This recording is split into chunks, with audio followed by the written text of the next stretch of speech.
चलो चलो जल्दी चलो। प्रेमियों सत्संग का समय हो गया। जब भी ऐसा समय मिला करे तो हम सब जीवों को समझना चाहिए हमारे सबों पर हरि और गुरु की कृपा हो गई। बिना परमात्मा की कृपा के संत महात्मा नहीं मिलते और बगैर संतों की दया के इन जीवात्माओं का उद्धार नहीं होता। ये दोनों चीजें सत्य हैं और सौभाग्य से ये दोनों चीजें समय से आपको मिली, लेकिन आपने समझदारी से काम नहीं लिया। इनको आपने अंतर्मुखी होकर समझा नहीं, जाना नहीं, माना नहीं, पहचाना नहीं। ये जीव की सबसे बड़ी भूल है और इसी भूल के कारण ये जीव भटक जाता है, दर दरबार पाकर भी भटक जाता, मालिक को पाकर भी भटक जाता, क्योंकि ये भटक अटक बहुत पहले की। लेकिन जब सत्संग वचनों को सुनोगे तब तुम्हारी समझ में सब आ जाएगा कि वास्तव में हमें क्या करना चाहिए और क्या नहीं करना चाहिए। हमारे मानव जीवन का असली कर्म कर्तव्य क्या है, तो बिना परमार्थी वचनों के सुने कोई नहीं जान सकता।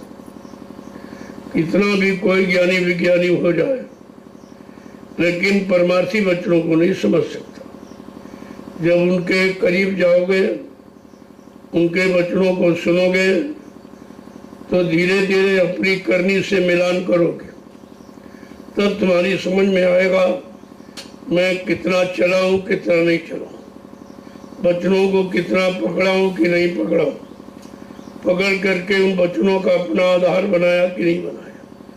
ये तो बात बड़ी देर में समझ में आती। तभी तो महापुरुषों ने कहा करिए नित्य सत्संग, अपने आप को हमेशा नया समझो। ये मत समझो कि बहुत पुराना सत्संगी हो, अरे पुराना उड़ाना कोई नहीं। जब पुराना समझोगे तो अहंकार जन्म ले लेगा। इसलिए अपने आप को हमेशा नया और कमजोर और मतलब असहाय समझो। जब निर्मल कमजोर असहाय समझोगे तो दया हो जाएगी। दया तो जब भी होती है जब तुमको याद करोगे।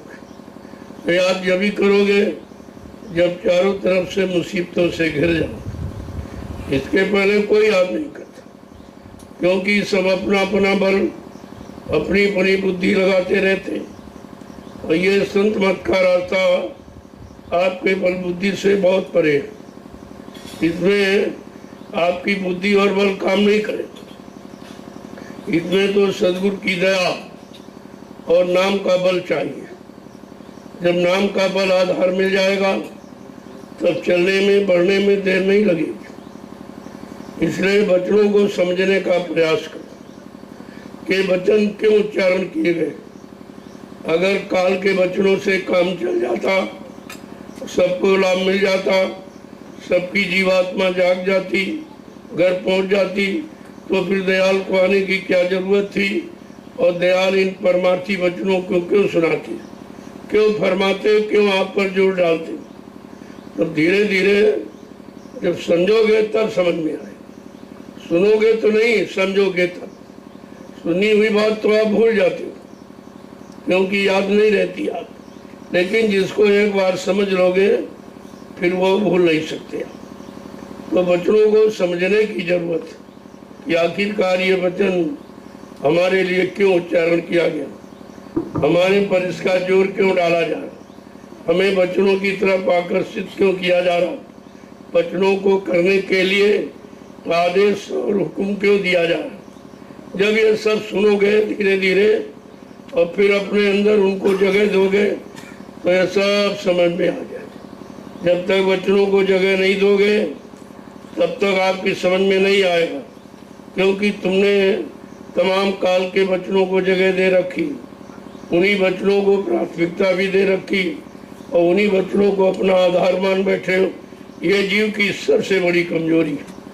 अब धीरे धीरे धीरे धीरे उन काल के वचनों को निकालना और दयाल के वचनों को स्थान देना, क्योंकि जब दयाल तो कभी आया नहीं था, वो तो इसी कलयुग में आए दया करने के लिए।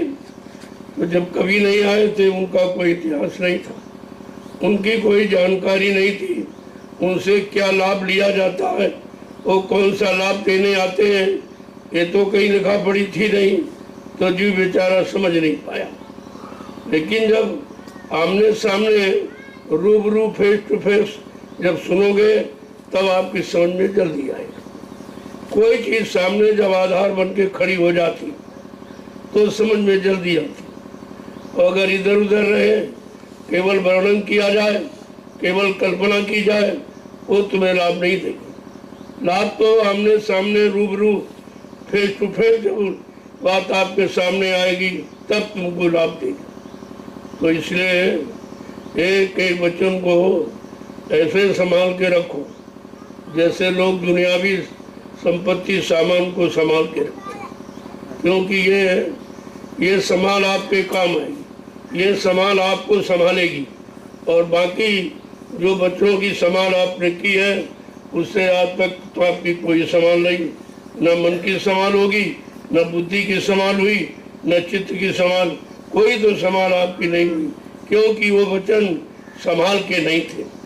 वो वचन केवल फरमाए गए थे फंसाने के लिए, आपको अटकाने और भरमाने के लिए, कि कितने समय तक आप यहाँ रहेंगे, उतने समय तक काल के काम आएंगे।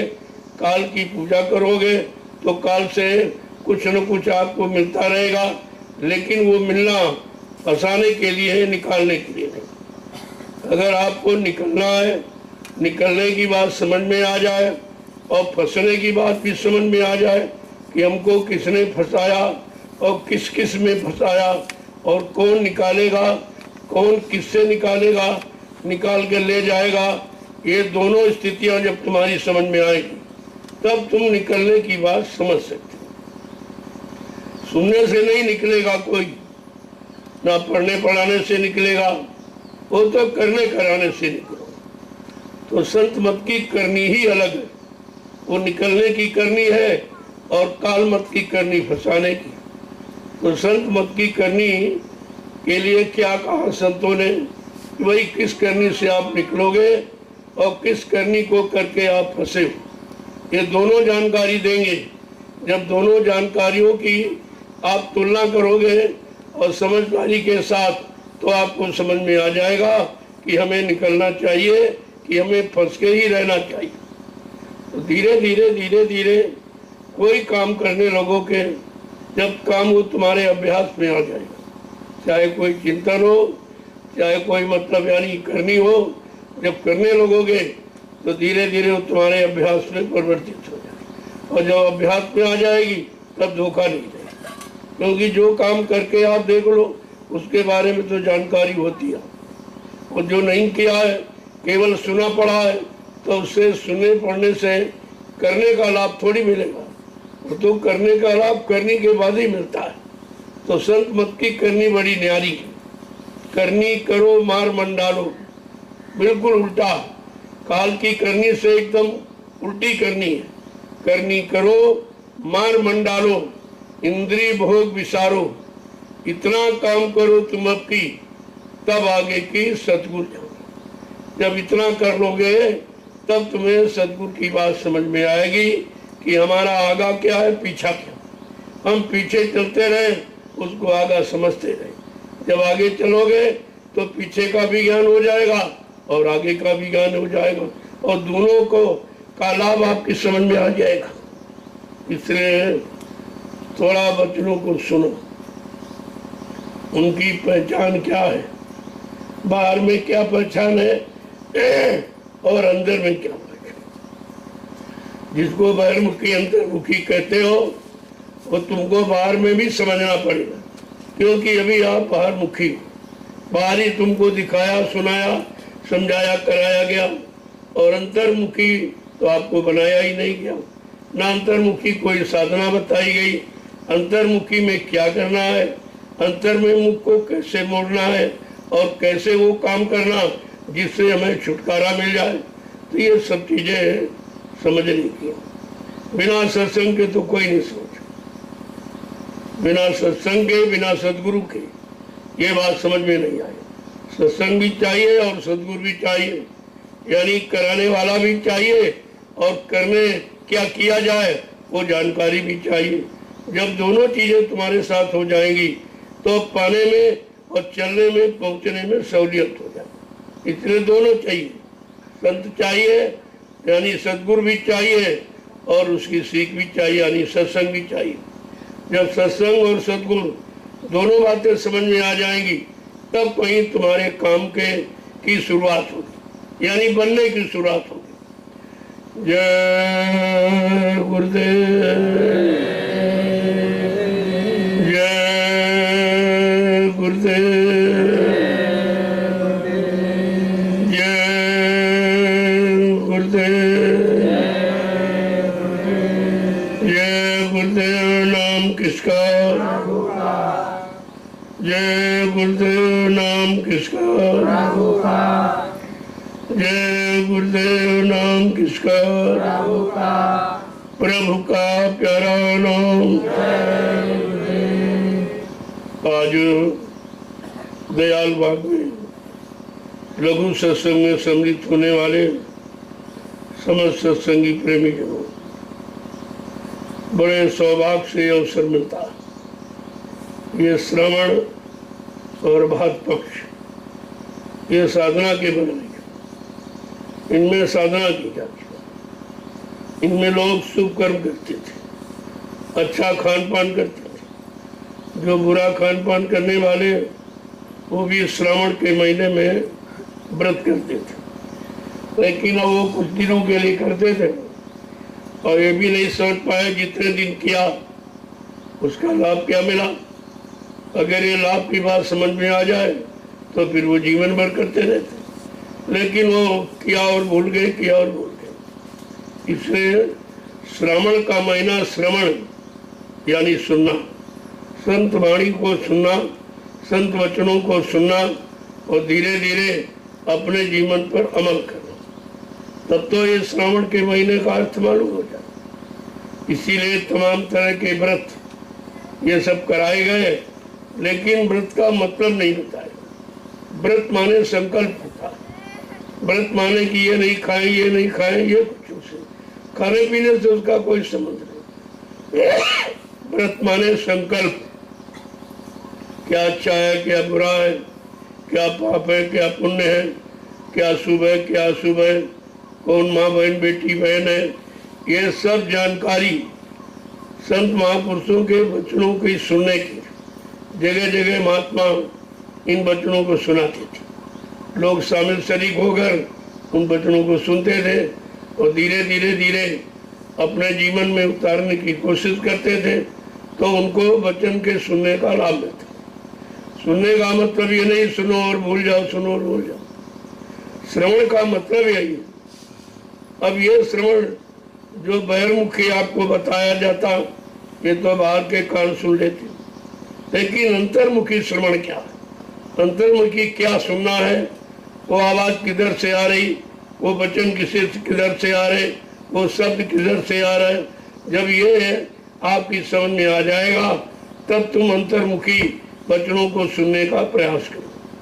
लेकिन वो अंतर्मुखी वचन इन कानों से नहीं सुनिए। उसके सुनने के लिए आपकी जीवात्मा में कान है, उसको दृश्यों को, मंडलों को, मुकामों को देखने के लिए तुम्हारे जीवात्मा में एक आँख है, और वहाँ की सुगंधी क्या है तो उसके लिए एक नाक है।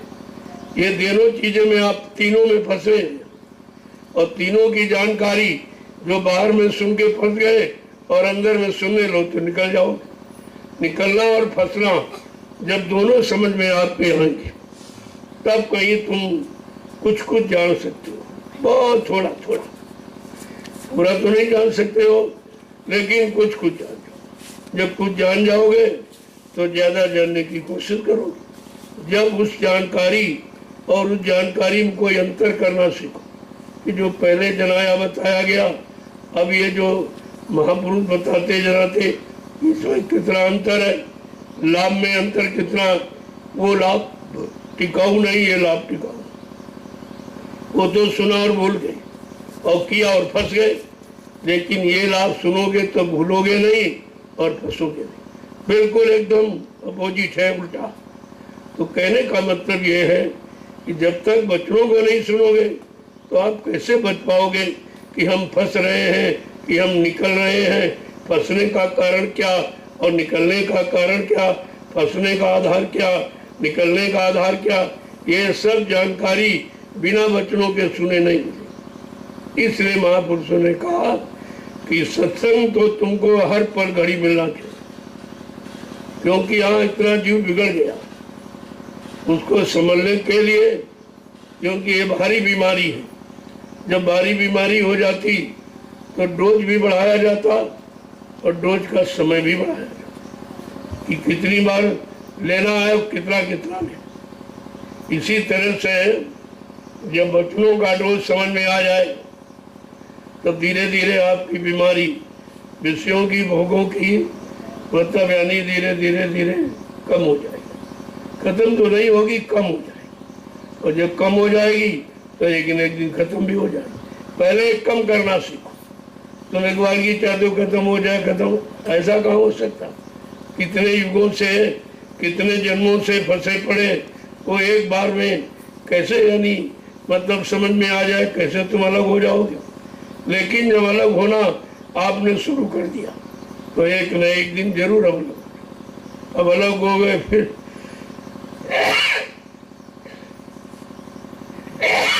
अलग हो गए, फिर मिल गए, फिर अलग हो गए, फिर ये मिलोनी कभी आप बंद नहीं करते।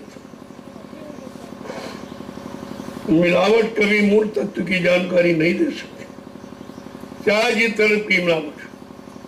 और ये तो बच्चों की मिलावट। अगर काल के बच्चों को दयाल के बच्चों में मिला के रखो, पहली बात तो मिलेंगे नहीं, वो एक दूसरे के अपोजिट मिलेंगे। लेकिन जबरदस्ती तुम्हारा निहित स्वार्थ अगर जाग गया तो तुम मिलाने की कोशिश करते हो, लेकिन वो मिले, क्योंकि वो चीज आपको उधर पहुंचाने वाली और ये चीज इधर घसीटने वाली, और तुम बीच में फंस गए। काल घसीट रहा, दयाल ले जाने का प्रयास कर। जब तुम ये समझ पहुंच जाओगे कि ये तो घसीट रहा है, हमको अपने घर जाना, तब तुम उसके चंगुल से निकल सकते हो और दयाल की पकड़ को समझ सकते हो। ऐसे समझना भी मुश्किल है, क्योंकि बहुत दिनों से फंसे पड़े हो। फंसने की बात तुम्हारे अभ्यास में है, लेकिन निकलने का तो अभ्यास किया नहीं कभी, तो उसका अभ्यास ही नहीं है। जब अभ्यास नहीं है तो आपकी रुचि नहीं है, जब रुचि नहीं है तो निकलोगे कैसे। ये सब स्थितियां, परिस्थितियां बनानी पड़ती। इन सत्संगों में आओगे तो धीरे धीरे धीरे धीरे आपको सबसे परिचय करा दिया जाए कि निकलने का।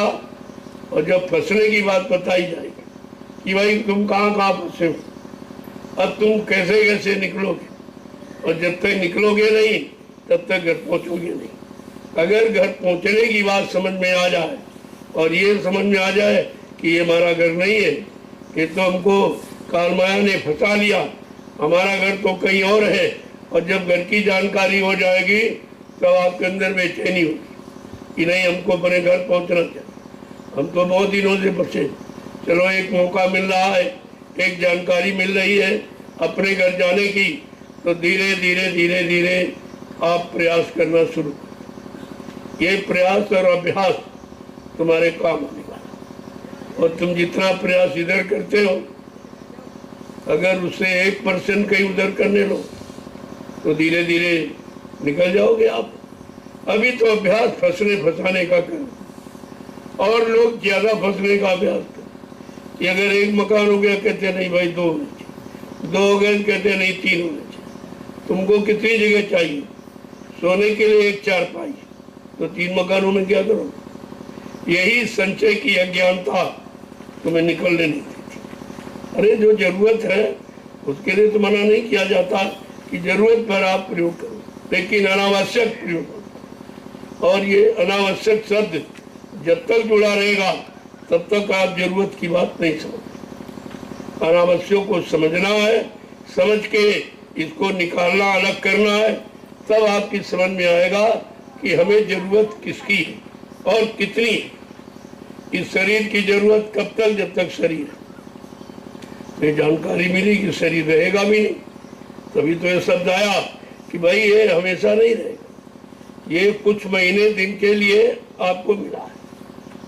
संतों ने उसको कहा भाई ये जीवात्मा ही तो श्वासों की पूंजी है, पूंजी की भी संख्या रखी गई और इधर समझो दिन और महीना उसकी भी संख्या रखी।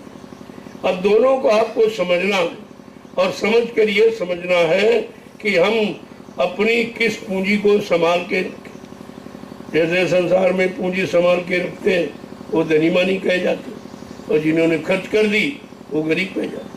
गरीब अमीर की इतनी ही परिभाषा, अगर खर्च करने की कला समझ में आ जाए तो गरीब कोई नहीं रहेगा।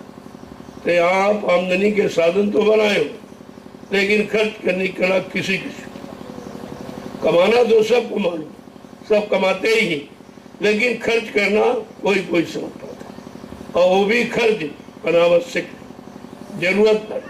जब जरूरत पर खर्च करोगे तो कुछ न कुछ तो पूंजी आपकी बच जाए, चाहे वो श्वासों की पूंजी हो और चाहे ये भौतिक जगत की पूंजी। पहले बात तो ये पूंजी कमाने का ढंग क्या, तरीका क्या है। अगर तरीका ही गलत है तो भी वो गलत बुद्धि आपको देगी और गलत जगह ही आप प्रयोग करो, अच्छी जगह नहीं करो। जैसे सपोज आप समझ कि इस तरफ तो पूंजी नहीं कर। अब डॉक्टर के यहाँ जाते तो 1000 रुपये फीस देते और यहाँ आते तो 10 रुपये देते। जहाँ से सब कुछ होना वहाँ 10 रुपये, और जहाँ कुछ नहीं होना लूटे जा रहे हो वहाँ हजारों रुपये लुटा रहे हो, क्योंकि तुमने अभी स्थान की कीमत नहीं समझी, तुमने शरण की कीमत नहीं समझी, तुमने महापुरुषों की कीमत नहीं समझी। यद्यप वो तुम्हारे धन के भूखे नहीं, उनको इसकी जरूरत ही नहीं, क्योंकि भौतिक जगत में धन की आवश्यकता है, आध्यात्मिक जगत में इसकी जरूरत नहीं है। जो जरूरत है उन्हीं को मालूम कि कहाँ पर तुम्हारा धन लगा करके जो भौतिक जगत में आपने अपराध किया और पाप किया और गुनाह किया, उनकी माफी कैसे हो। इस तरह तो आपको लगाएंगे, बाकी ये पूंजी काम आने, ये तुम्हारे काम आने वाली नहीं है। और महापुरुष की शरण में चले गए तो आपको कामयाबी हासिल करा देंगे। उनको मालूम है कि भाई कैसे है कि धन, वैसे धन लाभकारी है, लेकिन अगर खर्च करने की कला मालूम हो जाए कि कहाँ खर्च करना है, कहाँ नहीं करना, कि किधर की तरफ जाना, किधर की नहीं जाना, तो जब तक सत्संगों में नहीं आओगे तो आपको पता ही नहीं चलेगा। क्योंकि जहाँ लगे हो तो बहुत पहले से लगे हो, और महापुरुष कहते नहीं भाई वहाँ नहीं लगना, वहाँ लगे हो तो लगे ही रह गए, कभी हट नहीं पाए हो। अब इधर की तरफ लगो जहाँ से तुम्हें उधर से हटना हो जाए और इधर से जाना और पहुँचना हो जाए। देखो दोनों काम आपके, हटना भी सीख लो और अपने असली घर जाना पहुँचना भी सीख लो। जब दोनों चीज़ें आपकी समझ में आ जाएंगी तो रहते हुए आप फंसोगे, करते हुए आप फंसोगे नहीं, लेते देते रखते ही आप फंसोगे नहीं। अगर फंसना सीख गए तो यहाँ की हर वस्तु आप कामयाबी करा लोगे, लगा दोगे, उससे भी लाभ आपको मिल जाएगा। इसीलिए सत्संग वचनों को सुनाया जाता कि सत्य का संग करने पर सब झूठ समझ में आ जाए। ये झूठ क्या है, इस झूठ ने हमारा कितना नुकसान किया, कितने समय और जीवन को नष्ट किया, ये तो समझ में जब ही आएगा जब संतों के सत्य वचन, जिसे सत्संग कहते, वो करोगे तब आपको। इसके पहले कुछ नहीं।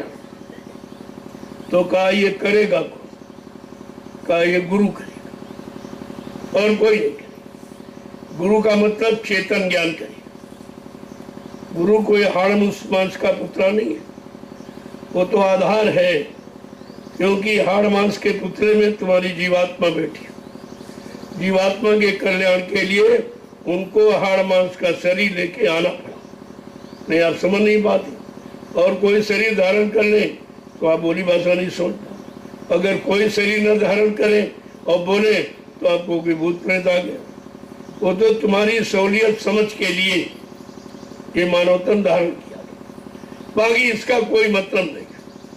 अब मतलब तुमको है, निकलना तुमको है, जगाना जीवात्मा तुमको है, घर पहुंचाना तुमको है। इतने तुम्हारे काम के लिए उन्होंने मानव तन धारण किया। लेकिन जब मानव शरीर मिल गया, उससे आपको शारीरिक लाभ मिल गया, शारीरिक शांति मिल गई, तो धीरे धीरे धीरे धीरे वो शांति तुम्हारी परिवर्तित होने लगती कि अब असली शांति। चलो 5 तत्व वाले शरीर को तो शांति मिलती, लेकिन जीवात्मा को शांति कैसे? वो तो कोई शरीर धारण करती नहीं, उसमें इस जैसे कुछ है नहीं। वो तो निखालिस शुद्ध है, पाक साफ निर्मल पवित्र है, उसको तो कोई चीज चाहिए ही। और यहाँ का कोई सफाई का यंत्र से काम करेगा नहीं, धो सकता नहीं। तो महापुरुषों ने क्या कहा, जरा उसको सुन लीजिए, तो धीरे धीरे आपकी समझ में आ जाए। जो साधक जाग जाता, जिसकी जीवात्मा जाग जाती है, तो वो उनके इस जिस्म को भी महत्व देती है। और महत्व देने के बाद जब इधर काम होने लगता है, तब वो उधर की बात करती, फिर इधर की बात नहीं करती, उधर की। इधर की बात जब तक करोगे जब तक इधर समझ नहीं पाओगे, इधर से निकल नहीं पाओगे, तब तक उधर की बात नहीं करो। कहा वो जागी हुई सूरत क्या कहती है कि गुरु मोहि अपना रूप दिखाओ, अपना रूप दिखाओ, गुरु मोहि अपना रूप दिखाओ, गुरु मोहि अपना रूप दिखाओ। कहते अपना रूप, जीवात्मा को अपने घर पहुंचाने वाला वो रूप।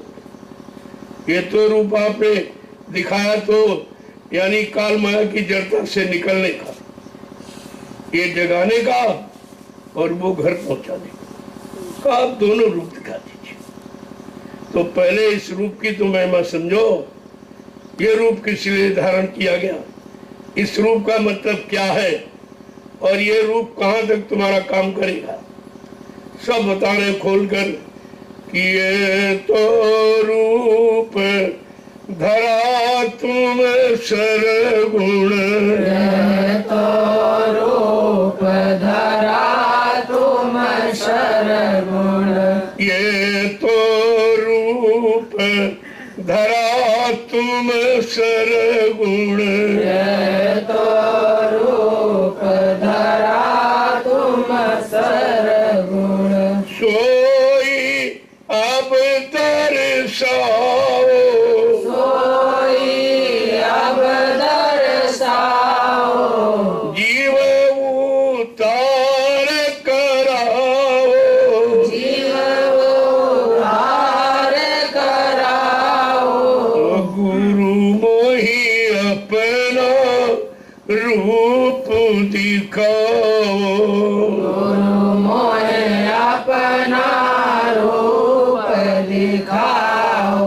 अब जब सूरज जाग जाती है गुरु की दया से, तब वो आगे की बात करती है कि ये तो रूप आपने सगुण रूप धारण किया, आकार का शरीर सगुण रूप है, आकार है, जिसमें हाथ है, पैर है, कान, नाक, मुंह, ये सब। लेकिन कहा कि ये तो आपने जीव का उद्धार करने के लिए, इधर से निकाल कर उधर खड़ा करने के लिए आपने ये सगुण रूप धारण किया। लेकिन आगे क्या कह रही है कि रूप तुम्हारा अगम अपारा, रूप तुम्हारा अगम अपारा, रूप तुम्हारा अगम अपारा, रूप तुम्हारा अगम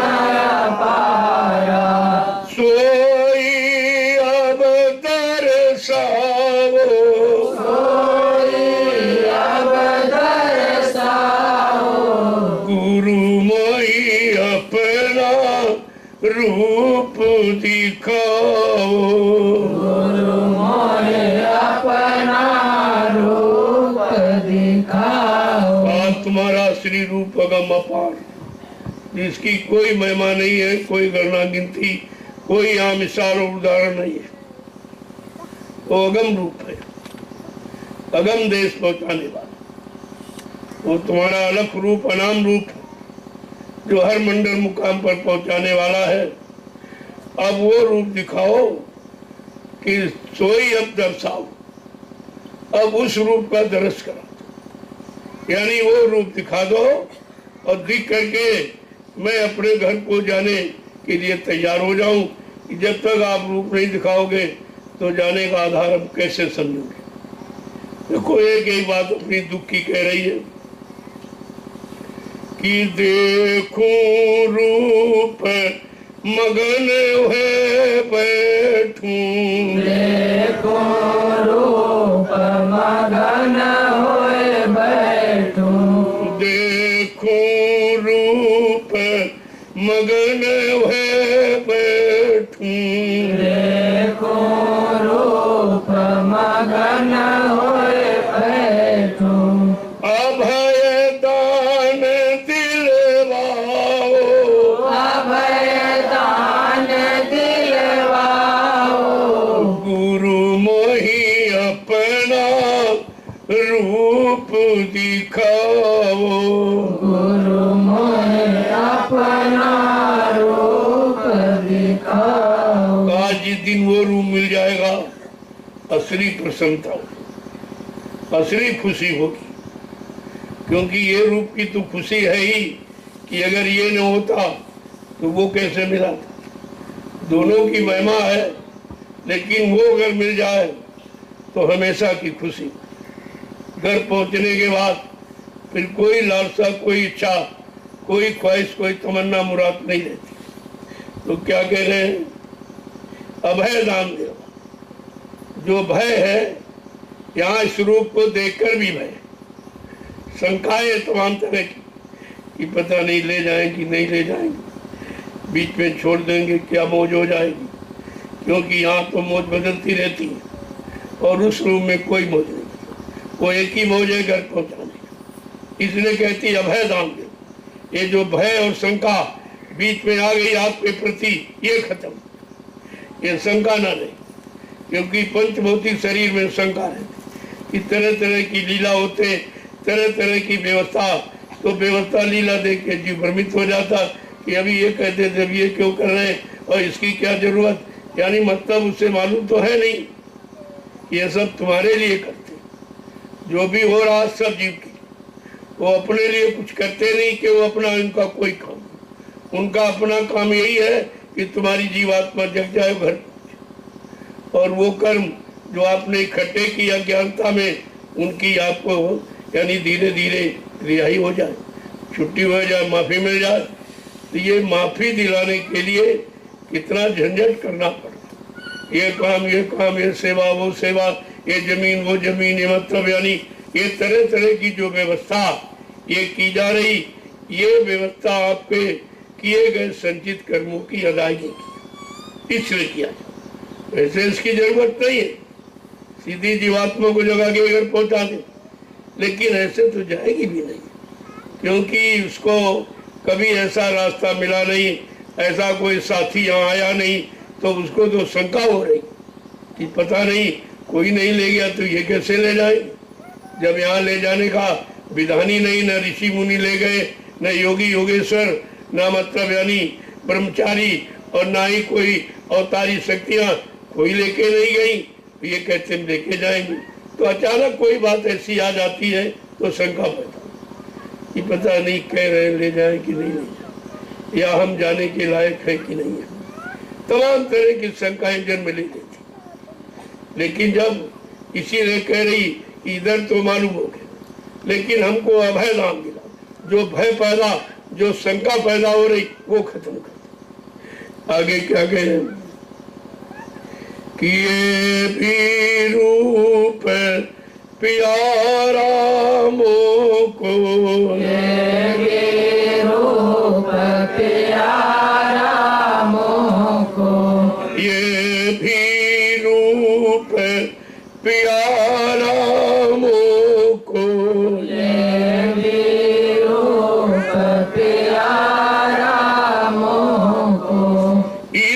सही से उसको समझाओ, सही से उसको समझाओ, गुरु मोहि अपना रूप दिखाओ, गुरु मोहे अपना रूप दिखाओ। आपको तुम्हारा ये भी रूप प्यारा, क्योंकि निकलने का ज्ञान इसी रूप से मिला, ले जाने का रास्ता इसी रूप से मिला। हमको भौतिक जगत विषय भोगों से निकालने का रास्ता इसी रूप से मिला। ये तो ये हमको प्यारा है ही, लेकिन इसी से उसको समझा। अब इसी से हमको उधर की तरफ जानकारी दे दो, उधर बता दो, समझा दो, यानी पहुंचा दो। एक एक वचन को देखो कैसे कह रही, वो इसलिए कह रही कि हमारी सबकी यही हालत है, हमें आपको भी इसी तरह इधर निकलना और उधर जाना है। इसलिए जीवों के हित में ये वचन फरमाए जाते कि जीव ने कभी ये सुना है नहीं, निकलने की बात किसी ने बताई नहीं। क्यों जो आए वो सब फंसाने वाले आए, निकलने वाला तो कोई आया नहीं। तो उसको निकल कर भी शंका हो रही कि चलो निकाल तो दिया है, लेकिन पता नहीं उधर ले जाए कि नहीं। जब कोई ले ही नहीं गया, इतना इतिहास इतने युगों का पड़ा, कोई उधर गए नहीं, कोई उधर ले ही नहीं गया, और इधर से निकालना भी किसी ने, क्योंकि जो आए सब इधर ही फंस गए। इतनी रात पात धन दौलत मान सम्मान अधिकार पद पत्नी बाल बच्चों में ही फंस गए, निकला कोई नहीं था। तो उसको शंका हो रही, भाई कोई नहीं निकला है, कोई निकालने वाला आया नहीं, तो क्या ये निकालने वाले हैं, क्या निकाल कर ले जाएंगे? तरह तरह की शंका पैदा करती, लेकिन शंका का निवारण भी चाहती कि हमारा निवारण कर दो, हमें विश्वास दिला दो। आगे क्या कह रहे हैं देखो किस तरीके से कि ये भी रूप प्यारा मुख, ये भी रूप आपका बहुत प्यारा है, क्योंकि इसी से हमको ज्ञान मिला और इसी से निकलने की युक्ति मिली है, और इसीलिए इधर से उधर निकाला है, ये भी शक्ति बल दिया। लेकिन उधर पता नहीं पहुंचाएगा कि नहीं पहुंचाएगा, क्योंकि उधर जाने की बात तो अब समझ में आई। जब सत्संग को सुना, उनकी दया को पाया और निकलने का रास्ता दिया, और उस पर अपनी बल पूर्ण शक्ति के द्वारा निकला, जीव तो निकल भी नहीं सकता। तो क्या कह रहे हैं कि बिन इस रूप काज नहीं होई, बिन इस रूप काज नहीं होई, बिन इस रूप काज नहीं होई, बिन इस रूप काज नहीं होई, क्यों कर वाही लखाओ, क्यों करवाही रखाओ, गुरु मोहि अपना रूप दिखाओ, गुरु मोहे अपना रूप दिखाओ। मैं भी कह रही, मैं भी जानती हूँ बगैर इस रूप के काम नहीं होगा। अगर इस ये रूप नहीं मिलेगा तो उधर की तरफ ले कौन जाए, वो शक्ति बल कौन देगा? निजी शक्ति बल देकर तो कोई निकालने वाला यहाँ आया, रास्ता दे दिया, भाई तुम जाना चाहो तो चले जाओ। अब रास्ता मिल गया, लेकिन रास्ते पर चलने की शक्ति नहीं मिली, तब भी राम मंजिल पूरी नहीं हो पाएगी। तो कहती है ये तीत रूप यानी मतलब बिन स्वरूप काज नहीं होई, क्यों कर माई लिखाओ कि मैं जान गई बेगार इस रूप पे काम नहीं होगा, लेकिन वो भी तो दिखाओ जिसके लिए ये रूप आपने धारण किया, और इस रूप से इतनी मेहनत और परिश्रम हमारे साथ कर रहे हो हमें घर पहुंचाने के लिए, तो कम से कम वो भी तो दिखाओ।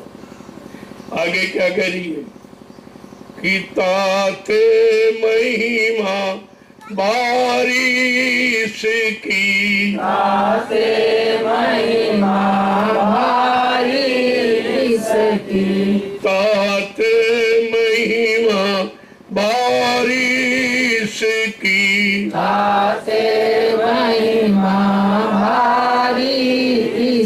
की, पर वो भी तो लखाओ, पर वो भी तो लखाओ।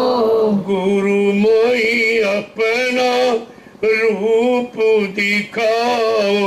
गुरु मोए अपना रूप दिखाओ। तो मैं ये भी समझ गई कि इस रूप की बाहरी महिमा है, लेकिन ये रूप तो आप बदलते रहते, लेकिन वो अनवरत एक समान रहता, वो कभी बदलता नहीं, क्योंकि इस रूप से कोई लीला नहीं।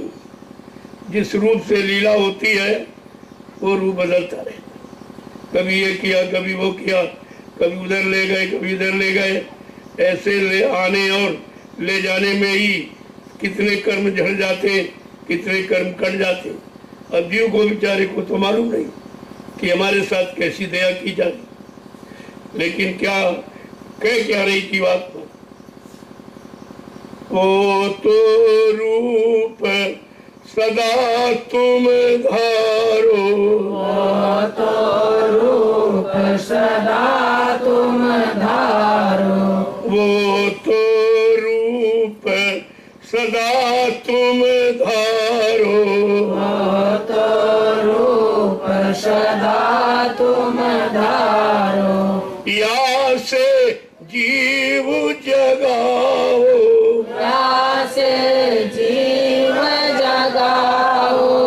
गुरु मोई अपना रूप दिखाओ।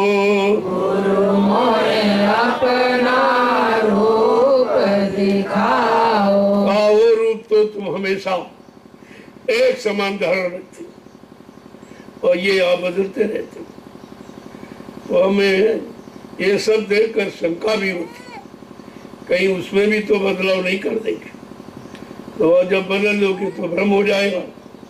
तो हम कैसे माने, हमारे में दृढ़ता मजबूती कैसे आवे।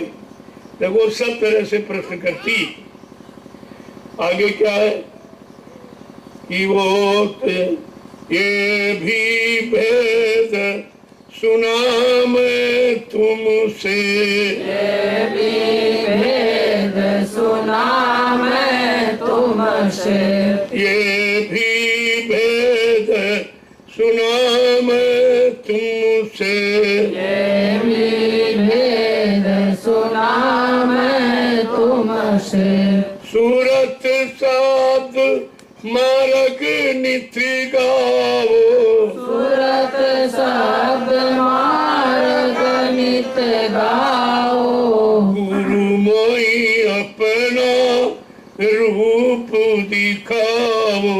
गुरु मोहे अपना रूप दिखाओ। ये सारा भेद जानकारी मैंने आपसे आपके सत्संग बच्चों से सुनी, लेकिन कह रही है तो सब ठीक है, लेकिन वो सूरज शब्द मार्ग जो आपने वर्णन किया है सत्संग में कि सूरज शब्द मार्ग नित का, वो जो सूरज शब्द व श्री मार्ग रास्ता है निज घर जाने का, अरे उसके बारे में तो बताओ, जानकारी दो। आगे क्या कह रही है कि सप्त रूप जो रूप तुम्हारा, शब्द रूप जो रूप तुम्हारा। शब्द रूप जो रूप तुम्हारा, शब्द रूप जो रूप तुम्हारा। वहाँ में भी अब सुरति पठाओ, वहाँ में भी अब सुरति पठाओ। गुरु मोई अपना रूप दिखाओ। गुरु मोहे अपना रूप दिखाओ। मैंने सत्संग में आपके द्वारा सुना है कि शब्द रूप जो असली रूप तुम्हारा है वो शब्द रूप, वो आकार नहीं है, वो शरीर नहीं है, वो शरीर के अंग नहीं है, का असली रूप तो तुम्हारा वो है, का वो भी दिखाओ और या में भी अब सूरत पठाओ। और इससे जो तुम्हारा ये शब्द रूप है, इससे जीवात्मा को घर पहुंचाते हो। अब हमको भी घर पहुंचाते हो। पठाने का मतलब भेजना, पहुंचाना। आगे क्या कह रहे हैं कि डरता रहूं मौत और दुख से, डरता रहूं मौत और दुख से, डरता रहूं मौत और दुख से, डरता रहूं मौत और दुख से, निर्भय कर अब मोहि छुड़ाओ, निर्भय कर अब मोहि छुड़ाओ, गुरु मोहि अपना रूप दिखाओ, गुरु मोहि अपना रूप दिखाओ। का इस रूप में पंचभौतिक में तो डर है मौत का और दुख का, क्योंकि इसकी मौत भी होगी और दुख सुखाते जाते रहे। कहा ये भी भय, इस भय से भी मुक्त करा दो ना हमको, यानी मौत का डर है न दुख का, और निर्भय, इन सबसे निर्भय मुक्त करा के अब मुझे घर पहुंचा दो, तो ये झगड़ा ही खत्म हो जाए। ये शंका संदेह भूल भ्रम का ये झगड़ा झंझट खत्म हो जाए। आगे क्या कह रही है कि दीन दयाल जीव हितकारी, दीन दयाल जीव हितकारी, दीन दयाल जीव हितकारी, दीन दयाल जीव हितकारी, सतगुरु स्वामी काज बनाओ, सतगुरु स्वामी काज बनाओ, सतगुरु स्वामी काज बनाओ, सतगुरु स्वामी काज बनाओ, गुरु मोहि अपना रूप दिखाओ, गुरु मोहि अपना रूप दिखाओ। आपका नाम दीन दयाल है। जब दीनों पर दया करते हो तो मुझ जैसी दीन पर भी दया करते हो। तो आप दीन और हितकारी हो, दीनों पर दया करने वाले, दीनों का भला कल्याण करने वाले हो। तो कहा सतगुरु स्वामी मेरा भी एक काम बना था, जो कितने युगों का भूला बिछड़ा मैं यहाँ भटक रही हूँ, कोई संभाल करने वाला, कोई उधर की तरफ ले जाने वाला, कोई इधर से छुटकारा दिलाने वाला मिला ही नहीं। अब आप दीन दयाल हो, दीनों पर दया करते हो और सबके हितकारी हो, तो मुझ जैसे दीन अभागिन पर भी अपनी दया दृष्टि करो और मुझको भी घर पहुंचा दो। देखो इस तरह से जब दीनता और गरीबी आ जाएगी तब वही तुम्हारे असली काम की शुरुआत है। काल के यहाँ तो तरह तरह के गरुड़ गुमान घमंड है, इसी में मतलब यानी पते रहते हुए ये मान वो सम्मान। संत महापुरुषों ने तभी कहा रे भाई मान और पान क्यों चाहे, पड़ेगा सब तो दे दे। ये मान सम्मान भी कर्म कर जाओ, किसी का ले लोगे तो दोगे नहीं तो आपको देना पड़ेगा। इसलिए आपको सेवा दूर लो भी और अपनी सेवा करो भी, दोनों काम, सेवा लो सेवा दो, तब दोनों की अदायगी होगी। अब तुम कहते हो नहीं नहीं हम सेवा करेंगे, किसी की लेंगे नहीं, तो फिर लेने के लिए आना पड़ेगा, फिर तुम्हारा छुटकारा कहाँ। सेवा लो और सेवा दो, ये सब सेवा करो और सेवा कराओ, तब लेन देन बराबर हो जाएगा। जब पढ़ना बराबर हो जाएगा तब आपका काम हो। इसलिए ऐसी कोई भावना इच्छा मतलब को कि हम सबकी सेवा करें, हम किसी की लेंगे नहीं, तो सबकी सेवा की तो सबकी सेवा देने के लिए फिर आना पड़ेगा। ये तो बंधन हो गया। इसलिए शुभ कर्म भी बंधन है। ऐसा नहीं कि शुभ कर्म कोई निकाल लेगा, लेकिन पहले अशुभ कर्म छोड़ो, फिर धीरे धीरे शुभ कर्म भी छोड़ दो, तो दोनों से छुटकारा मिले। और आपको दोनों से छुटकारा पाना, शुभ अशुभ जो कोई धारणा नहीं, कोई विचार नहीं रहेगा, न शुभ करने का न अशुभ छोड़ने का। जब दोनों से मुक्त हो जाओगे तब आपको इधर से मुक्ति मिलेगी। मुक्ति माने छुटकारा, तब आपका होगा, ऐसे तो होने वाला ही नहीं। देखो कैसे ये प्रार्थना करती है मालिक से, और हमारे आपके अंदर भी वही सूरत है। हमें आपको भी इसी तरह प्रार्थना करनी चाहिए। ये सीख है, अगर जागी हुई सूरत सीख न देती तो कोई सीख ही नहीं पाता, किसी को विश्वास नहीं हो पाता, और उधर की तरफ बिना तरफ तुम्हारे में पैदा ही नहीं हो पाती। तो बताना भी जरूरी है, ऐसा नहीं है, बताओ जब जब तुम जान जाओ। अभी सुना और सुनाने लगे, पढ़ा और पढ़ाने लगे, ये नहीं है। पहले सुनो और सुन के करो, जब कर लेना और हुक्म हो जाए कि नहीं भाई दूसरों का कर दो, तब तुम्हें ये काम है।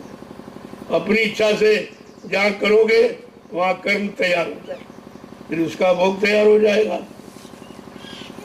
आगे क्या कहे कि ये तो वो प्रश्न कर रही है, अब वो मालिक उत्तर क्या दे रहा है, दोनों सुनोगे तभी तो समझ में आएगा। कि देख प्यारे मैं समझाऊं, देख प्यारे मैं समझाऊं, देख प्यारे मैं समझाऊं, देख प्यारे मैं समझाऊं, रूप हमारा सबसे न्यारा, रूप हमारा सबसे न्यारा, रूप हमारा सबसे न्यारा, रूप हमारा सबसे न्यारा। क्या कह रहे हैं? ये प्यारी सूरत मैं तुझे समझा के कह रहा हूं कि रूप हमारा सबसे न्यारा, वो रूप कोई धारण नहीं कर सकता, सतरूप। ये सदरूप की नकल कोई नहीं कर सकता किसी भी लोक का, चाहे वो यानी मतलब सतलोक का हो, चाहे अलग का, चाहे अगम का, लेकिन अनामी रूप कोई धारण नहीं कर सकता। ये पहचान है, ये रूप नहीं कोई धारण कर सकता।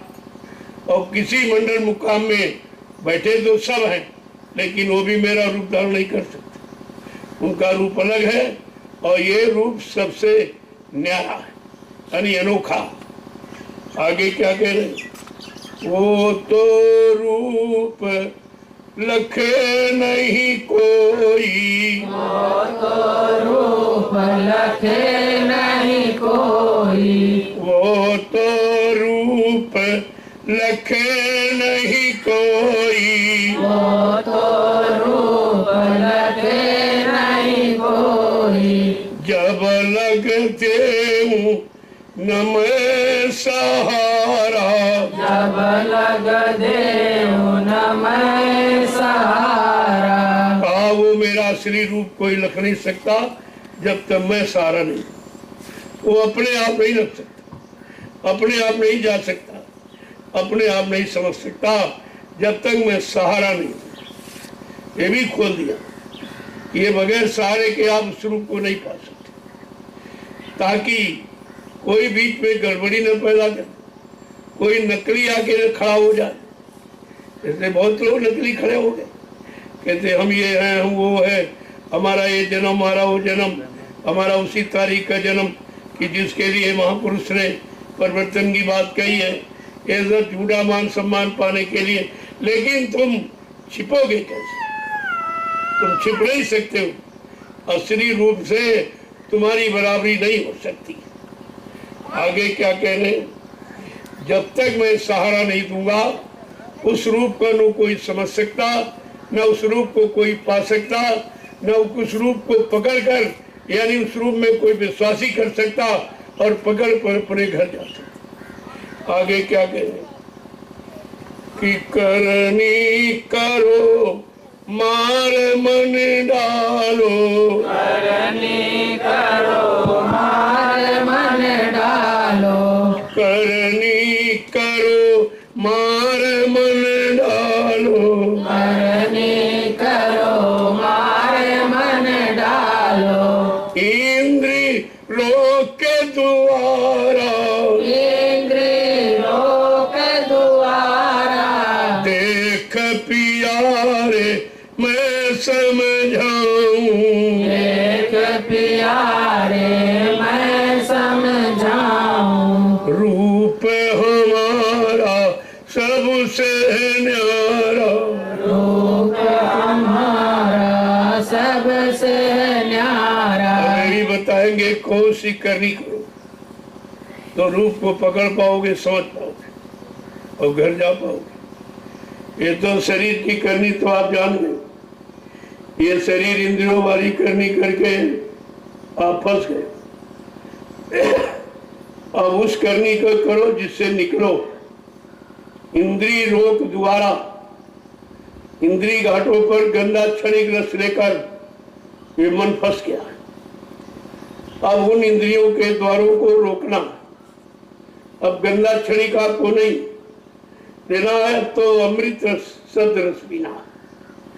तो आगे क्या कह रहे हैं कि सूरत चढ़ाए, सूरत चढ़ाए गगन पर धारो, सूरत चढ़ाए गगन पर धारो, सूरती चढ़ाए गगन पर धारो, सूरत चढ़ाए गगन पर धारो, सुन शिखर के पारा, सोन शिखर के पारा, देख प्यारे मैं समझाऊं, एक प्यारे मैं समझाऊं, रूप हमारा सबसे न्यारा, रूप हमारा सबसे न्यारा,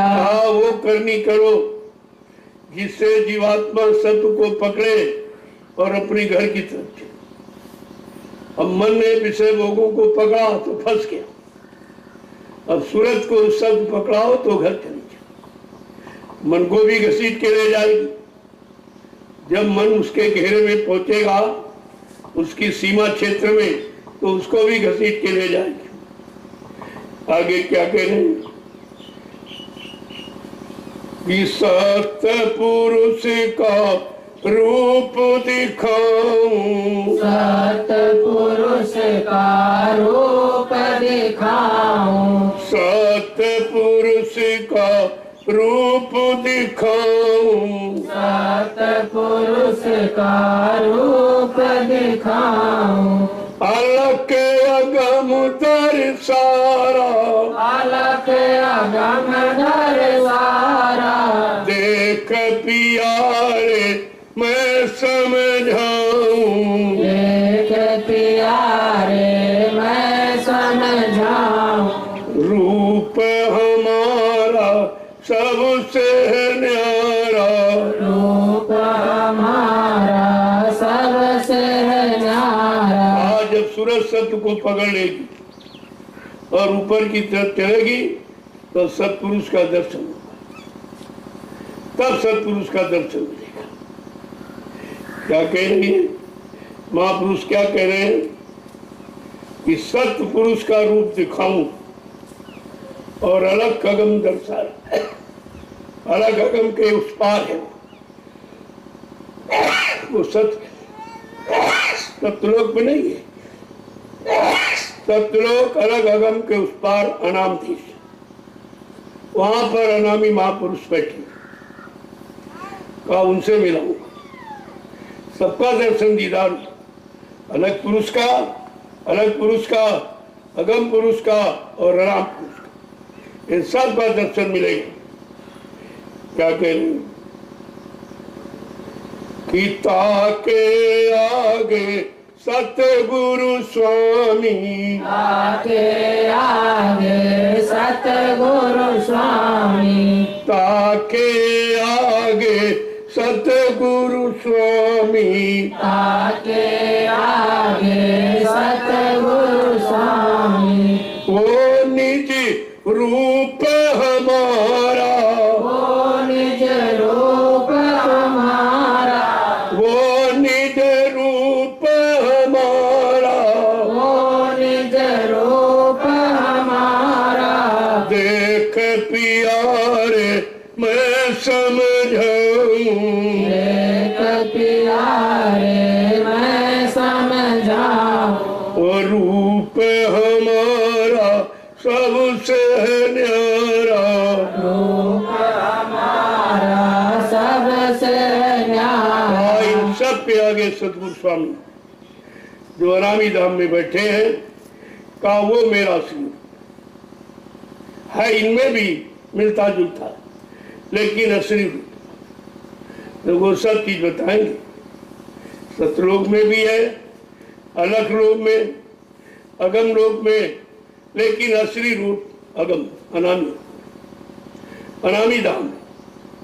जब वहां से आऊंगा तब जीवों का कल्याण करूंगा। इसके बीच में आकर संदेश तो दूंगा, जानकारी पूरी दूंगा, लेकिन असली धाम पहुंचाने का वादा नहीं करूंगा। वादा नहीं करूंगा। वादा करूंगा जब अनामी धाम से आऊंगा तो अनामी घर अनामी लोग पहुंचाने का जीवात्माओं के लिए वादा, और घूम घूम कर संदेश सबको सुनाऊंगा, सबको बताऊंगा। कोई जात पात का, कोई छोटे बड़े गरीब अमीर पढ़े लिखे अनपढ़ का, हिंदू मुसलमान का, स्त्री पुरुष का कोई झगड़ा नहीं है, क्योंकि ये संदेश जीवात्माओं की। जीवात्मा स्त्रीलिंग पुरुष होती नहीं, वो जब शरीरों में आई है और उसी शरीर उसी के चेतनता से ये शरीर चेतन का रूप धारण किया। जिस दिन उस सूरज की चेतनता समाप्त हो जाएगी ये शरीर जड़ में परिवर्तित हो जाएगा। आगे क्या कह रहे हैं कि तुम्हारी चिंता मैं मन धारी, तुम्हारी चिंता मैं मन धारी, तुम्हारी चिंता मैं मन धारी, तुम्हारी चिंता मैं मन धारी। तुम अंचित रहे धरो प्यारा, तुम अंचित रहे धरो प्यारा, तुम अंचित रहे धरो प्यारा। तुम अंचित रहे धरो प्यारा। क्या कह रहे हैं? तुम्हारे लिए मैंने ये चिंता धारण की, तुम्हारी चिंता में मनधारी है। मैं अपने अंदर तुम्हारी चिंता को धारण करके आया हूं कि तुम्हारी ये जन्म जन्मांतर की चिंता घर जाने की, मालिक से मिलने की खत्म कह रहे। और क्या? और तुम अब अंचित रहो, कोई चिंता मत करो, तुम्हें चिंता करने की जरूरत नहीं है। ये तुम निश्चित कर लो अपने अंदर कि हमारी चिंता किसी ने ले ली है। अब हमको जाने की, पहुंचने की चिंता नहीं है, अब केवल उनको पकड़ने की, उनके साथ रहने की चिंता है। आगे क्या कहें कि क्षमय छोड़ संशय छोड़ करो दृढ़ प्रीति, संशय छोड़ करो दृढ़ प्रीति, संशय छोड़ करो दृढ़ प्रीति, संशय छोड़ करो दृढ़ प्रीति। और परतीत समारा, और परतीत समारा, देख प्यारे मैं समझाऊं, एक प्यारे मैं समझाऊं। रूप हमारा सबसे है न्यारा, रूप हमारा सबसे तुम सारी चिंता छोड़ दो, कोई शंका कोई चिंता करने की जरूरत नहीं है। और मजबूती से प्रीत करो, उनसे अपना प्रेम बढ़ाओ, अपना संबंध जोड़ो। अब सारी चिंता छोड़ दो कि पहुंचूंगी नहीं पहुंचूंगी, ले जाए कि नहीं ले जाए। क्या कह रहे हैं आगे, क्या कह रहे हैं?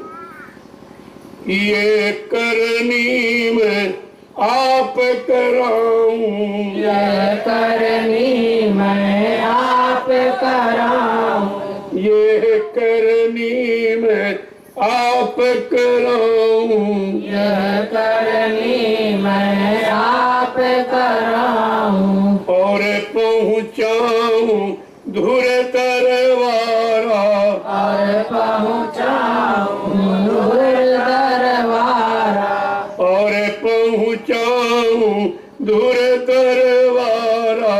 और पहुँचाऊं दूर दरबारा। देख प्यारे मैं समझाऊं, देख प्यारे मैं समझाऊं, रूप हमारा सबसे न्यारा, रूप हमारा सबसे न्यारा। कहते ये भी करनी तुम्हारे बस की नहीं, ये मैं खुद कराऊंगा। देखो किस तरह का वादा जो किसी ने नहीं किया करे। कई ये करनी भी मैं कराऊंगा जो घर पहुंचाने, ये तुम अपने आप नहीं कर सकते, तुम्हारे बस की नहीं है। इसलिए ये सब चिंता खत्म। मैंने तुम्हारी चिंता के कारण तुम्हारी चिंता को लेके आया हूं और चिंता को दूर करने के लिए आया। क्या कह रही? ये करनी मैं आप कराऊं और पहुंचाऊं धुर दरबारा। ये करनी मैं कराऊंगा और सीधे पहुंचा दूंगा, इसमें कोई शंका संदेह भूल भ्रम मत करना। आगे क्या कह रहे कि सतगुरु स्वामी कहत समझाई, सतगुरु स्वामी कहत समझाई, सतगुरु स्वामी कहत समझाई, सतगुरु स्वामी कहत समझाई। जब जब जैसी मौज विचारा, जब जब जैसी मौज विचारा, जब जब जैसी मौज विचारा, जब जब जैसी मौज विचारा। देख प्यारे मैं समझाऊं, देख प्यारे मैं समझाऊं, रूप हमारा सबसे न्यारा, रूप हमारा सबसे न्यारा। सदगुरु स्वामी माने कुल मालिक कहते खुद समझा के कह रहे हैं ये चिंता तुम्हें करने की जरूरत नहीं है। मैं पहुंचाऊंगा, मैं ले जाऊंगा, ये काम हमारा, ताकि जीवों में कोई शंका न रह जाए। और ये काम किसी ने मंत्रिमंडल पर किया नहीं, इसीलिए बताना पड़ता कि शंका हो सकती, क्योंकि तुम्हारे पास जानकारी उनकी है जो किसी को ले नहीं गई, कभी ऐसी दया की नहीं, और ये करनी उनसे कराई नहीं घर जाने वाली। इसीलिए उनको कहने समझाने की जरूरत है कि अगर ये भेद नहीं खोला जाएगा तो ये सब सशंकित रह जाए। तभी तो बेचारे सब शंका देने के बाद गए, कोई नहीं रुक पाया, को किसी ने इस संदेश को समझा ही नहीं, इस दया को किसी ने सुना ही नहीं, माना ही। अगर ये वचन सब सुने समझे होते तो भागने की तो जरूरत थी, दरबार छोड़ने की कोई आवश्यकता नहीं थी। तो तुमने जब बच्चों को बुला दिया तो एक बार धोखा हो ही गया। ऐसे बोलते रहोगे तो हर बार धोखा ही होता है। इसलिए पक्का विश्वास कराने के लिए ये पक्की करनी आपके सामने कह रही कि ये करनी भी तुम्हारी बस की नहीं, मैं कराऊंगा और मैं ही तुमको तुम्हारे घर पहुंचाऊंगा, लेकिन कम से कम तुम अपनी जगह तो बने रहो। यहाँ तो लोगों ने जगह भी छोड़ दी, तब भागे कोई इधर कोई और भगदड़ अपनी मची। अभी इनका भागना बंद नहीं, इधर उधर इधर उधर इधर, और इधर उधर में सारा समय चला जाएगा। फिर आपको मानव जीवन मिलेगा नहीं। इसलिए भूल भटक को खत्म करो, इन बचनों को सुनो, इनको समझो, इनके अनुसार करनी करो, तो भूल भरम और सच संदेश सब चला जाएगा, कुछ भी नहीं। अगर ये नहीं करोगे तो कुछ। इसलिए कलयुग के जीव को सत्संग की महती आवश्यकता, बहुत बड़ी जरूरत है। अगर सत्य का संग नहीं मिलेगा और सत्य के संग करने की जिज्ञासा नहीं पैदा होगी तो फिर ये तो कभी काम नहीं हो पाएगा। इसलिए कहा तुम इसकी चिंता ही मत करो, क्योंकि तुम्हारे बस का ये नहीं है, तुमने कभी किया ही नहीं है, तुम कभी घर पहुंची नहीं हो, कितने युगों से यहाँ भटक रही हो, तो तुम्हारे अंदर भटक की जानकारी अटक की है, लेकिन निकलने और अपने मालिक से मिलने पहुंचने की जानकारी नहीं। इसलिए इस संदेश को देना अनिवार्य किया। ये भेद खोलना जीवों के हित में बड़ा जरूरी है। अब इस भेद को पकड़ के रखो, बाद अपने सीधे काम में लग जाओ। जब तुम्हारे बस का नहीं है तो बार बार ये क्यों चिंता करते? कहा तेरे हित चिंता में धारी, मैंने तुम्हारी चिंता को दूर करने के लिए मैं तुम्हारी चिंता को अपने ऊपर लेकर और तुम्हें अंकित करने के लिए, चिंता रहित करने के लिए आया हूं और तुमको तुम्हारे घर पहुंचा दिया। अब इसमें क्या बाकी नहीं, केवल बीच में बाकी है विश्वास। अगर विश्वास हो जाए तो सब कुछ हो जाए, और विश्वास हट गया तो कुछ नहीं, कुछ नहीं। बिन विश्वास में कौनो सिद्धि, बिना विश्वास के तो कोई काम सिद्ध हो ही नहीं सकता। विश्वास तो सर्वोपरि है, और आपने विश्वास किया नहीं और भूल गए तो अलग हो गए, चले गए बेचारे, बिखर गए। फिर जहाँ से आए थे वहीं चले गए, जहाँ से गुरु ने सुना सुना के संदेश, सेवा करा करा के, सुमरन ध्यान भजन में लगा के निकाल के ले आए थे, और इसने बेचारे ने अपने गुरु में शंका की तो फिर वही चले, फिर भटक गए, अटक गए, फिर सब। तो इनका आना बड़ा मुश्किल है। जब खुद ही दया करे, खुद ही डोरी खींचे, तब तो हो सकता।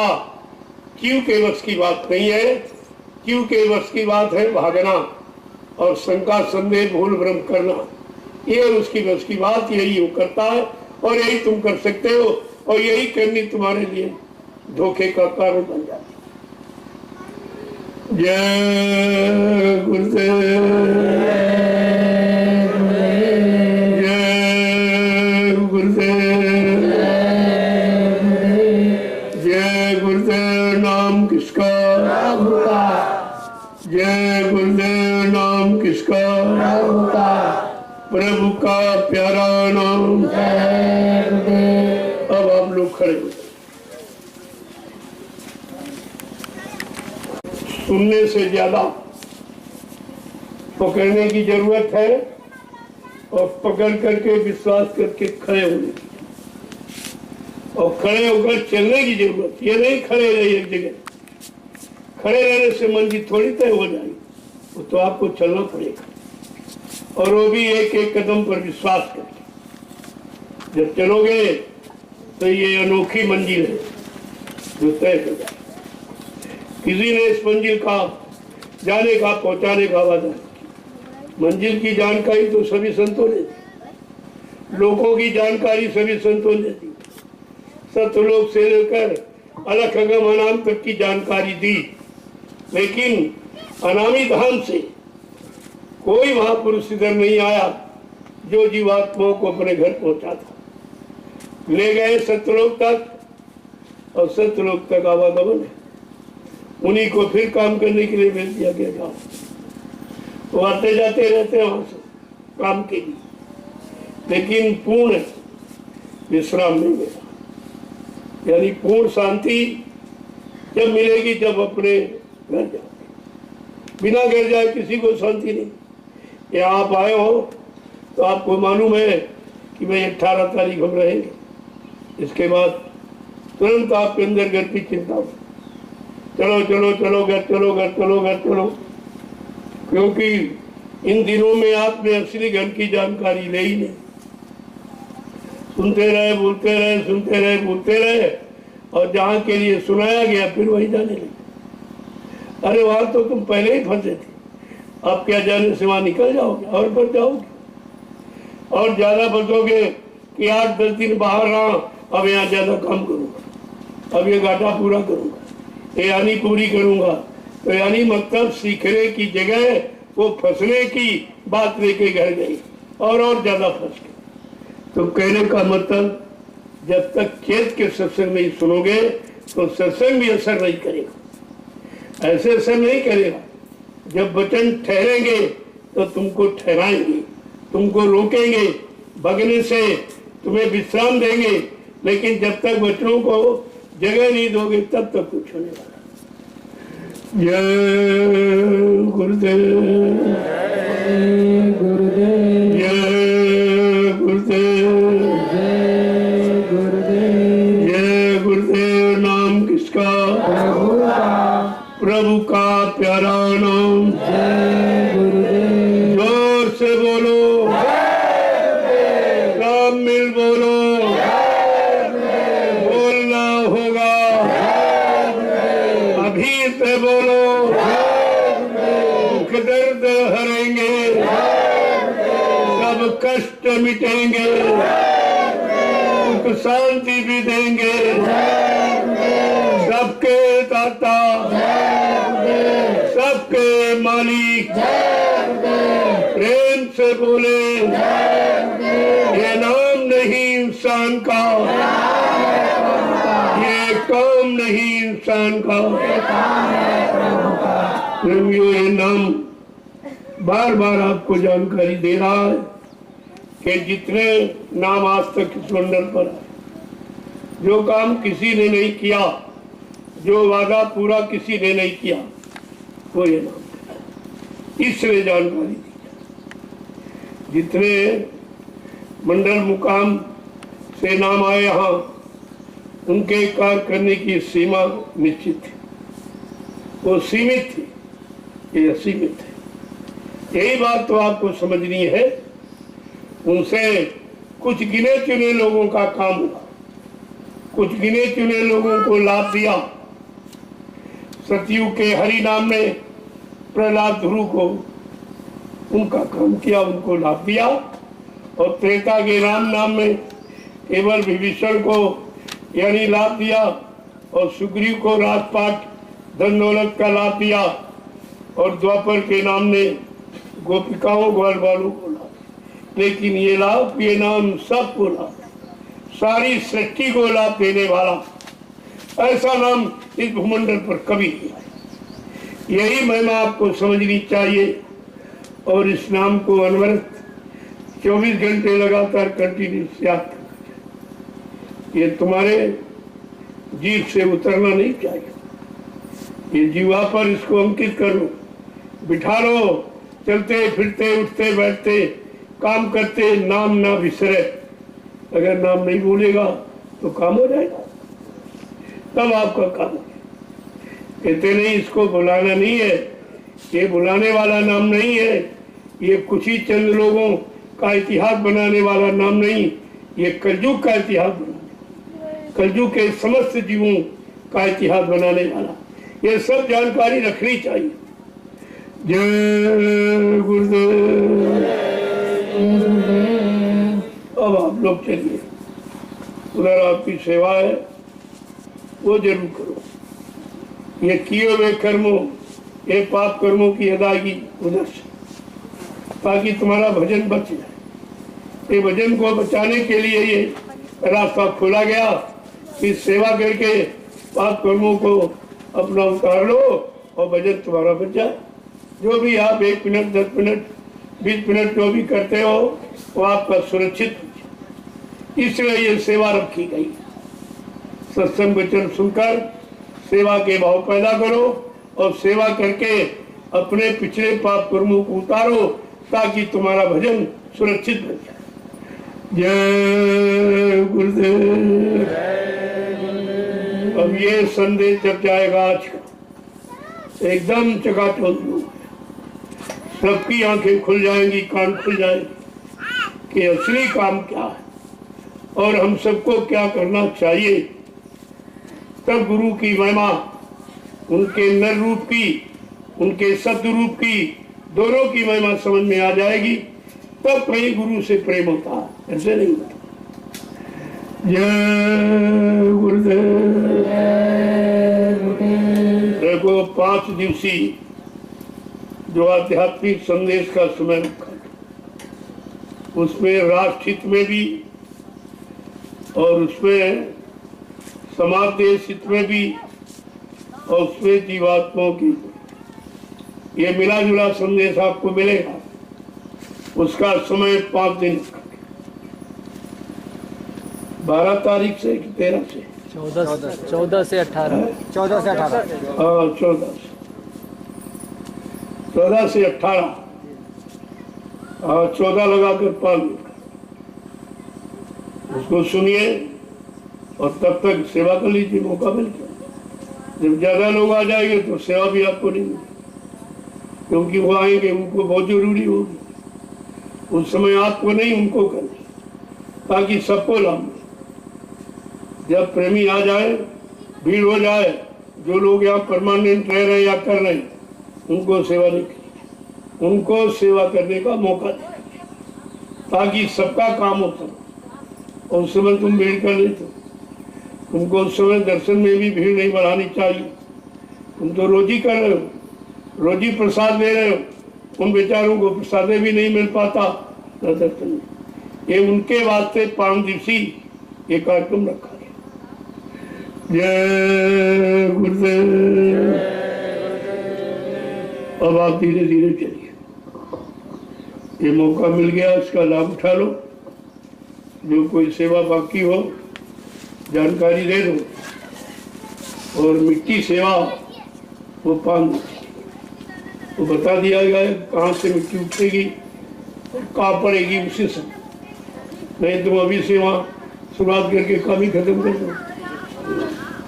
इसलिए जो इस समय आप जहाँ सेवा करते हो उसको पूरा कर लो और 5 दिन मिट्टी। जय गुरुदेव। जय गुरुदेव।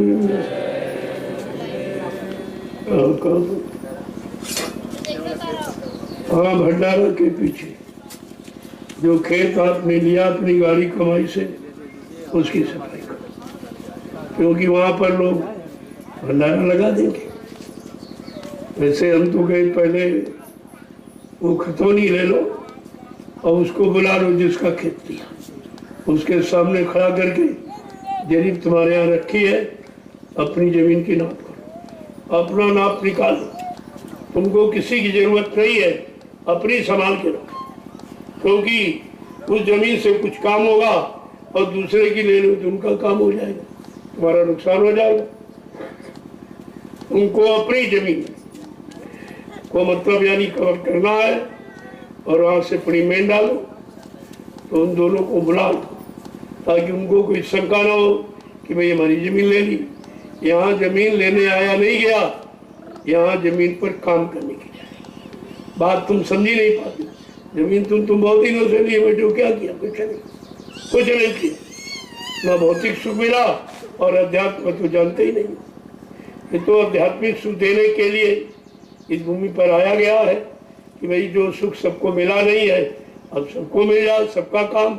लेकिन सब नहीं, वो लेने वाले का भाव नहीं तो कैसे नहीं? आप जबरदस्ती दे नहीं सकते। इसलिए अपने काम का निशाना पक्का। ये जमीन आप जो निरंतर ले रहे हो, ये आगे आने वाले जीवों की।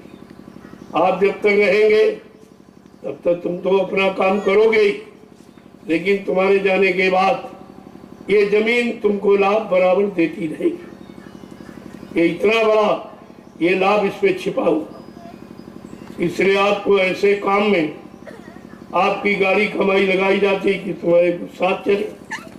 वैसे तो यहाँ से कोई लेके गए नहीं, राजे महाराजे सब छोड़ के अकल्पित धंधे खजाने छोड़ के चले गए और कुछ कर नहीं पाया और ना अच्छे काम में लगा पाए, और वहाँ यानी मतलब नरकों में जमराज की जूतियों की मार खा रहे। तो पूछ रहा तुमको दंड दिया गया था, तुमने कोई अच्छा काम नहीं किया, अच्छे काम में नहीं लगाया, लोगों के काम आने वाला तुमने कोई काम नहीं किया, केवल खाते रहे सोते रहे, वो फिर दंड देता। मानव जीवन खाने सोने के लिए नहीं मिला, परमात्मा की सेवा शरीर से करते और धन मन तन सब लगा देते तो तुम्हारा जीवन ही सार्थक हो। जय